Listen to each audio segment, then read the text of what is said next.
제가 오랫동안 이렇게 살아왔습니다만 이런 정부는 처음 봅니다.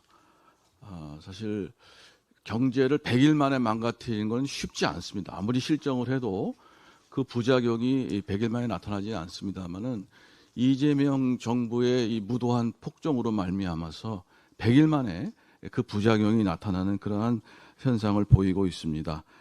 재정 파탄, 인사 실패, 외교 실패, 안보 실패, 더군다나 시장경제 시스템을 붕괴시키고 있어서 앞으로가 더 걱정인 그런 상황이라고 생각을 합니다. 부동산 문제를 보면 바로 자료로 증명이 됩니다. 이재명 정부 100일간 서울 아파트 지수가 3.3% 올랐습니다. 월 평균 1.1% 올라서 이재명 정부 내 아파트 값이 2배로 아마 올라갈 가능성이 큰 그러한 정부입니다. 과거 윤석열 정부의 월 평균 증가율 마이너스 0.22%로서 문재인 정부가 폭등시킨 아파트 가격을 안정화시킨 반면 이재명 정부는 다시 서울 아파트 값을 폭등시키고 있다는 말씀을 드립니다. 이것은 거품 경제 붕괴로 앞으로 대한민국이 장기적인 경제 침체를 경험할 수밖에 없다는 우려를 낳게 하는 대목입니다. 더군다나 7월 말 현재 재정 적자가 86조 8천억에 달아서 기록적인 적자를 시현하고 있고, 더더욱 문제인 것은 이러한 적자를 교정할 생각은 없이 앞으로도 임기 내에서 적자를 더 내서 국가 채무를 늘릴 그러한 계획입니다. 이것은 재정 파탄을 해서 대한민국을 붕괴시키려는 목적이 아닌 정부가 아니라면 할 수 없는 일이라고 생각을 합니다. 3페이지 말씀을 드리겠습니다. 경제정책 실패에서 가장 중요한 것으로 봤을 때 노란봉투법의 통과입니다.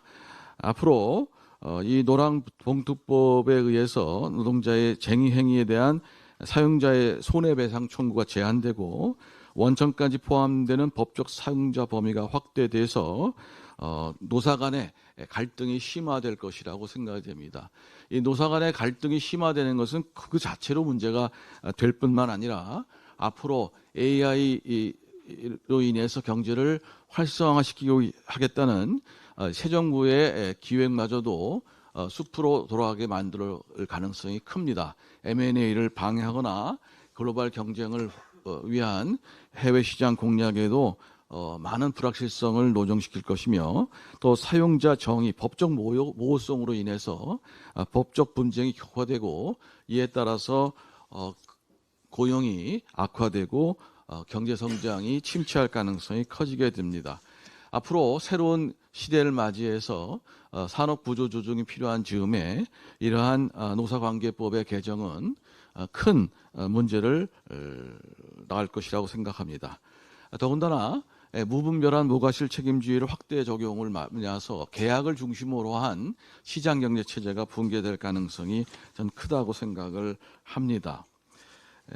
4페이지 말씀을 드리겠습니다. 더군다나 무책임하고 무능한 무역 정책으로 말미암아서 정말 기업이 볼모가 된 지경이라고 생각이 됩니다. 저는 지난번 이재명 대통령과 트럼프 대통령의 면담을 보면서 국민으로서 국권이 상실되는 그러한 자괴감을 느꼈으며, 더군다나 트럼프 대통령 또 세계 여러 사람들에게 한국에 대한 신뢰를 잃게 한 그러한 협상이라고 생각이 됩니다. 무역정책이 불투명해짐에 따라서 앞으로 기업의 어떤 전략이 모호해지고 이에 따라서 경제가 더 파탄날 것이라고 생각이 됩니다. 현재 철강과 알루미늄 등 품목 관세는 그대로 50%이고 자동차 관세는 일본은 15%인데 우리나라는 25%로서 대미 수출에도 이 빨간불이 켜져 있고, 조만간 국제 수지 적자와 환율 폭등 등 민생에 커다란 그림자를 들이울 것이라고 생각이 됩니다. 더군다나 부동산 정책에 대해서 신뢰를 잃었습니다. 대통령께서 부동산 공급 정책 칭찬도 비난도 없어 잘한 것 같다라는 말씀을 하셨습니다만, 이것은 국민들이 그만큼 무관심하다, 어떤 정책도 믿지 않겠다라고 하는 그런 의사의 다름이 아닙니다. 공공주택 공급의 질과 현실적 공급 능력에 대한 의문이 제시되는 그런 상황에서 이명박 정부가 새롭게 부동산 정책을 개정하지 않으면 앞으로도 부동산 문제를 해결할 수 없을 것이라고 생각이 됩니다. 5페이지 말씀을 드리겠습니다. 가장 문제가 되는 것은 정부 조직법의 개혁입니다. 전체 국정 운영의 시스템을 붕괴시킴으로써 앞으로 다가올 경제 파탄은 불보듯 뻔하다고 생각이 됩니다.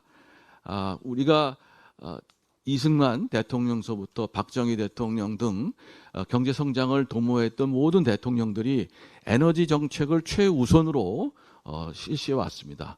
이재명 정부는 에너지 정책부터 허물고 있다는 점에서 앞으로 어떤 성장 동력을 찾을지 의문이 들지 않을 수 없습니다.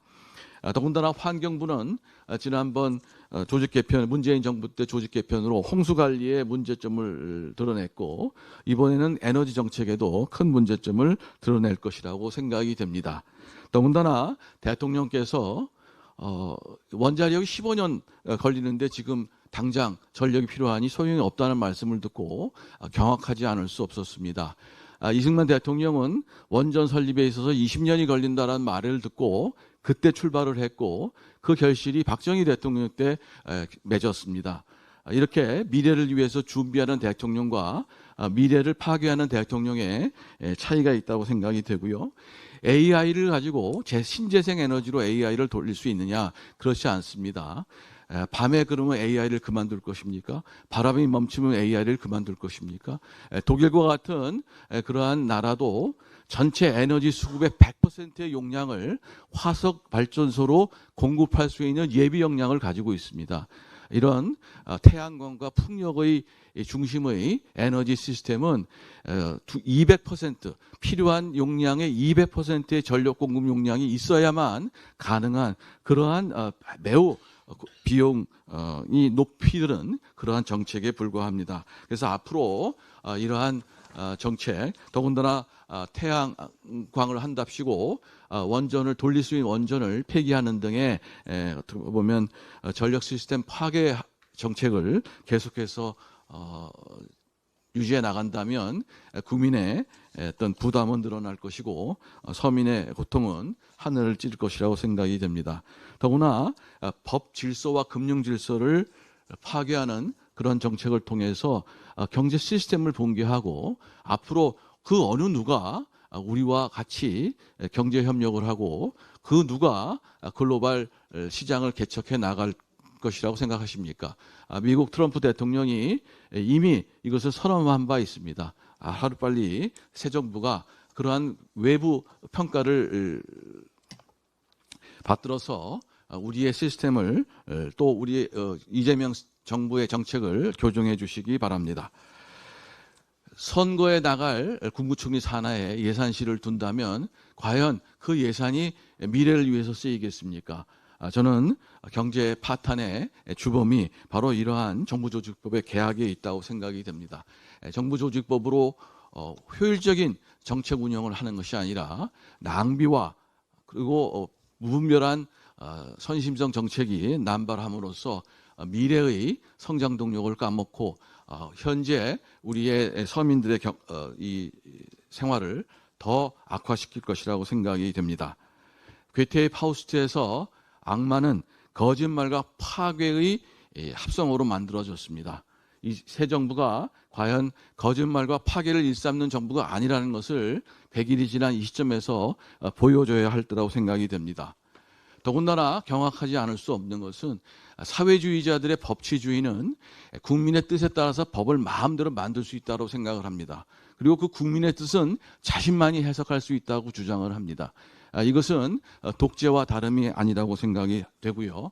더군다나 현재 이 무도한 정책은 제도적 구태타를 연상케 하는 그러한 파괴와 시스템 붕괴를 연상케 하고 있습니다. 따라서 이런 국민의 의혹을 하루빨리 시정하고 새 출발을 하는 것을 요구드립니다. 이상 발표를 마치도록 하겠습니다. 감사합니다.